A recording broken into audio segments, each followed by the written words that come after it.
A high-suspension bridge on a windy day is just the place to put Art Aaron's theory to the test, that danger can provoke passion. We had an attractive young woman stand on this scary bridge, and every time a young man would walk across by himself, she would stop him and say, "Excuse me."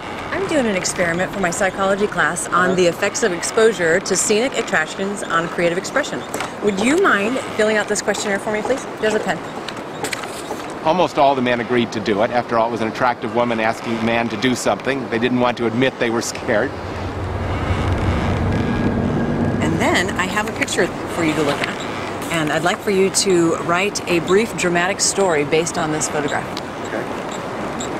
So the man would write the story, and when he was done, she'd say, "Thank you, I appreciate your time." And I would love, I don't have a whole lot of time now, but I'd love to explain the experiment in more detail when I do have more time. So I'm going to give you my number, and then you can feel free to call me. It's at my hotel. Okay. So she would write her name and phone number on the edge of her little sheet, tear it off, and hand it to her. Great. Well, my name's Linda, so okay. I hope you call me. Okay, Linda. Thanks. Thanks. She stopped 20 men on the scary bridge, and then she stopped another 20 men on another bridge that was a big, heavy, safe bridge, not very scary at all. I'm doing a project for my psychology class on the effects of exposure to scenic Of the men who met her on the scary bridge, many more phoned her that night than the ones who met her on the safe bridge.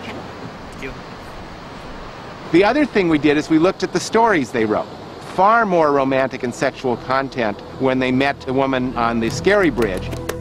She's embarrassed because her boyfriend wants to marry her. Than when they met the very same woman on the safe bridge.